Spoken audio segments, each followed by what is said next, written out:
जय जय श्री राधे, जय जय श्री राधे। मैं आचार्य अभिषेक कृष्ण आप सभी भगवत प्रेमी सज्जनों को स्नेह भरा जय जय श्री राधे।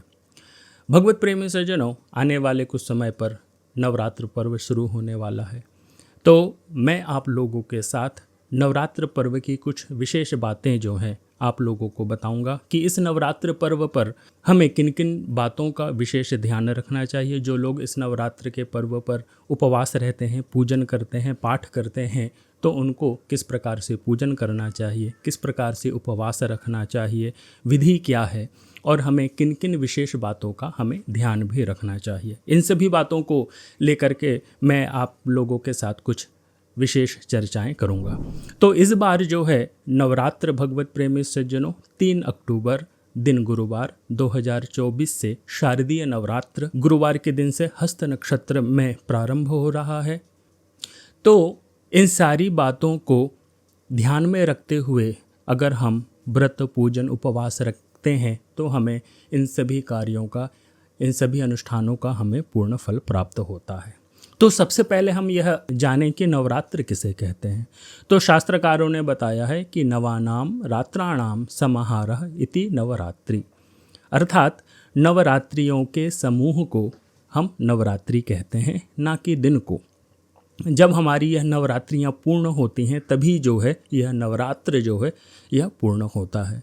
तो इस नवरात्र में साधक लोग अनेक प्रकार की साधनाएं करते हैं, पूजन करते हैं, अनुष्ठान करते हैं, जिससे माँ भगवती प्रसन्न होकर के हमारे मन के अनुरूप जो भी मनोवांछित फल की इच्छा होती है वह हमें प्रदान करती हैं। क्योंकि जब माँ भगवती प्रसन्न होती हैं तो धर्म, अर्थ, काम, मोक्ष, ये जो पुरुषार्थ चतुष्टय हैं इन्हें प्रसन्न होकर के हमें प्रदान करती हैं।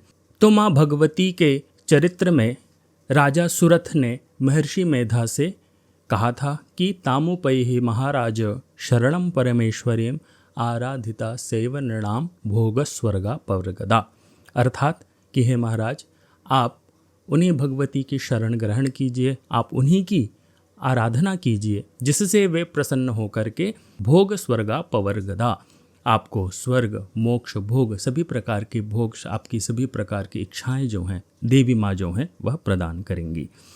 तो जब हम अनन्य भाव से माँ भगवती की आराधना करते हैं तो वे प्रसन्न होकर के हमें सब कुछ प्रदान करती हैं। क्योंकि शास्त्रकारों ने कहा है कि कुपुत्रो जायेत क्वचिदपि कुमाता न भवति, कि पुत्र जो है वह कुपुत्र हो सकता है लेकिन माँ जो है, जो माता है, वह कभी कुमाता नहीं होती। हमारे वैदिक सनातन धर्म में माँ जो शब्द है, माता जो शब्द है, बहुत व्यापक है। हम गौ को भी माँ का स्वरूप मानते हैं, हम गंगा आदि जितनी भी पुण्य नदियाँ हैं हम उन्हें मातृ स्वरूप मानते हैं। जो माँ शब्द है, तो जो माँ शब्द है वो केवल और केवल जन्मदात्री माँ तक सीमित नहीं है, वह सर्वव्यापक है। इसलिए दुर्गा सप्तशती में कहा गया है कि या देवी सर्वभूतेषु मातृरूपेण संस्थिता नमस्तस्यै नमस्तस्यै नमस्तस्यै नमो नमः, कि हे देवी माँ जो मातृ रूप में इस समस्त संसार जंगम में जो विराजमान है, स्थित हैं, वही माँ भगवती जो है इस नवरात्र पर्व पर यहाँ पर विराजमान है। तो हमारे वर्ष में 4 नवरात्रियाँ मुख्य रूप से आती हैं। पहली नवरात्रि जिसे हम वासंतिक नवरात्र कहते हैं, यह नवरात्रि चैत्र शुक्ल पक्ष प्रतिपदा से प्रारंभ होती है। इसके बाद गुप्त नवरात्रि आती है जो आषाढ़ शुक्ल पक्ष प्रतिपदा से प्रारंभ होती है। इसके पश्चात शारदीय नवरात्र आती है जो आश्विन शुक्ल पक्ष प्रतिपदा से प्रारंभ होती है, जो अभी 3 अक्टूबर गुरुवार 2024 से प्रारंभ हो रही है। इसके बाद फिर पुनः गुप्त नवरात्रि आएगी जो माघ शुक्ल पक्ष प्रतिपदा से प्रारंभ होती है। तो वर्ष भर में मुख्य रूप से 4 नवरात्रियां आती हैं और इस नवरात्रि में जो कलश स्थापन का जो शुभ मुहूर्त है वह एक प्रातः काल है और दूसरा कुछ समय पश्चात है। तो जो प्रातः काल का जो मुहूर्त है स्थिर लग्न सिंह लग्न में है, जो सुबह 4:55 से लेकर के सुबह 7:10 तक यह पहला मुहूर्त है।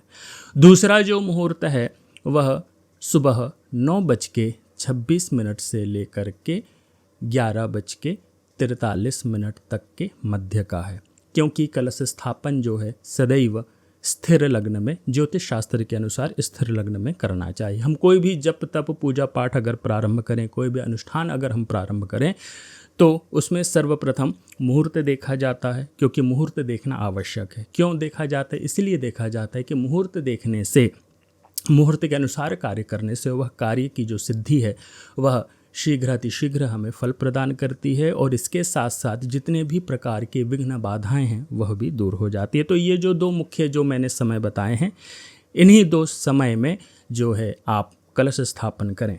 और अब बात करते हैं कि प्रारंभ पूजा कैसे करनी चाहिए, सर्वप्रथम हमें क्या करना चाहिए। तो इसके लिए सबसे पहले हमें नित्य प्रातःकाल अपने नित्य क्रिया से निवृत्त हों, और निवृत्त होने के पश्चात सर्वप्रथम हमें एक आसन बिछाना चाहिए एक पटे में। उसके ऊपर कोई भी आप सफ़ेद, पीला या लाल कपड़ा बिछा दें।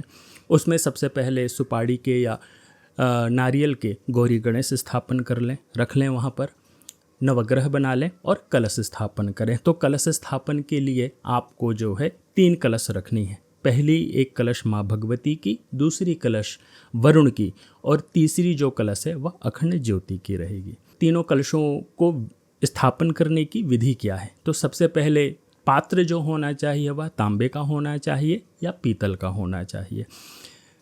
इन पात्रों में, इनके कंठ में आप कलावा बांध लें, सिंदूर या अष्टगंध से आप स्वस्तिक बना लें, और इनके अंदर जल भरें, गंगा जल डालें, अक्षत, पुष्प, सुपारी, हल्दी की गांठ, पैसा डालें, इसमें दूर्वा डालें, कुश डालें, और पंचरत्न डालें, सप्तधान्य डालें, सप्तमृत्तिका डालें, पंच पल्लव डालें, और आम के 5-7 पत्तों वाला जो झुब्बा होता है जिसे पल्लव कहते हैं वह रखें। उस पल्लव में पत्तों की संख्या विषम संख्या में होनी चाहिए, जैसे 3, 5, 7, 9, 11। इसके पश्चात उसके कलश के ऊपर एक प्लेट में अक्षत रख करके प्लेट को स्थापित करें, फिर उसके ऊपर नारियल स्थापित करें। कलश के ऊपर नारियल स्थापन करने में बहुत लोग बहुत बड़ी गलती करते हैं। नारियल हमेशा मैंने देखा है बहुत जगह कई लोगों को कि नारियल जो है वह खड़ा रख करके कलश के ऊपर रख देते हैं, जो कि अशास्त्रीय है। शास्त्र कहता है कि कलश में अगर नारियल रखा जाता है तो वह सम्मुख रखा जाता है। सम्मुख मतलब क्या होता है? सम्मुख मतलब होता है कि नारियल का जो मुख है, जिसे बूच कहते हैं, वह भाग अपने तरफ होना चाहिए। और जब हम देवताओं को जब नारियल चढ़ाते हैं तो वही वाला जो भाग है, बूच वाला जो मुख वाला जो भाग है, वह देवताओं के तरफ होना चाहिए। तो नारियल जब कलश के ऊपर स्थापित करें तो जो बूच वाला जो हिस्सा है वह अपने तरफ हो, सम्मुख होना चाहिए।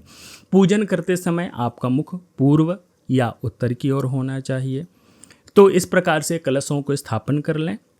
कलशों को स्थापन करने के बाद जो है आप सबसे पहले अपने ऊपर जल छिड़कें, आचमन करें, इत्यादि करके आप संकल्प करें। माँ भगवती को जो भी आपकी विशेष मनोकामना है वह आप माँ भगवती को आप प्रेषित करें। प्रेषित करने के पश्चात उनकी पूजन करें। जल, चंदन, अक्षत, पुष्प सभी प्रकार के द्रव्यों से, दूध, दही, घी, शक्कर, शहद से स्नान कराएं। उनको वस्त्र पहनाएं। रोली, चंदन, अक्षत, पुष्प, माला इत्यादि सब माँ भगवती को चढ़ाएं। फिर धूप, दीप, नैवेद्य से माँ भगवती की आराधना करें, आरती करें। इसके पश्चात फिर आप जो भी माँ भगवती का पाठ करना चाहते हैं, कोई भी स्तोत्र का आप पाठ करना चाहते हैं वह पाठ करें, या विशेष रूप से अगर आप संस्कृत बहुत ज़्यादा नहीं पढ़ सकते हैं तो माँ भगवती का नवार्ण मंत्र है, ओम ऐं ह्रीं क्लीं चामुंडाये विच्चे। यह नवार्ण मंत्र बहुत ही प्रभावशाली है। इस मंत्र का जो है आप 10 माला, 11 माला, जितना भी समय हो, 1, 3, 5, 7 विषम संख्या के अनुसार आप इस मंत्र का 9 दिन जो है आप जाप कर सकते हैं। इस प्रकार से आप माँ भगवती की आराधना 9 दिन आप कर सकते हैं। इसके पश्चात जो लोग व्रती रहते हैं उनके लिए विशेष बातें, प्रतिपदा से लेकर के हमें, जैसे जो लोग नवरात्रि का 9 दिन का जो व्रत रहते हैं, कभी कभी देखा जाता है कि कुछ लोग 8वें दिन ही व्रत को पूरा कर लेते हैं, 9वें दिन ही व्रत को पूरा करके पारण करते हैं, जो कि अशास्त्रीय है। क्योंकि मैंने पहले बताया था कि नवरात्रि किसे कहते हैं? नवानाम रात्राणाम समाहारः, कि भैया आपकी नवरात्रियां जो हैं वह पूरी होनी चाहिए। तो जो 9 दिन का व्रत रखते हैं तो उनको प्रथम दिन से लेकर के व्रत रखना है, और जिस दिन विजयादशमी पड़ती है, जिस दिन विजयादशमी होती है उस दिन जो है आपको व्रत पूर्ण करना है, उस दिन आपको व्रत का पारण करना है। जो 9 दिन लगातार व्रत रखते हैं और जो 9 दिन लगातार व्रत नहीं रखते हैं, प्रथम दिन व्रत रख सकते हैं, या कुछ लोग माँ भगवती की अष्टमी की विशेष पूजन करते हैं, अष्टमी को व्रत रखते हैं, कुछ लोग नवमी को व्रत रखते हैं। तो फिर जिसकी जैसी श्रद्धा हो, जिस भी दिन रखना हो उस दिन आप व्रत रख सकते हैं। लेकिन जो 9 दिन व्रत रखते हैं उनको प्रथम दिन से लेकर के 9 दिन पूरे व्रत रखना है, फिर 10वें दिन विजयादशमी के दिन जो है उन्हें व्रत का पारण करना है। तो इस प्रकार से आप माँ भगवती का व्रत आप रख सकते हैं।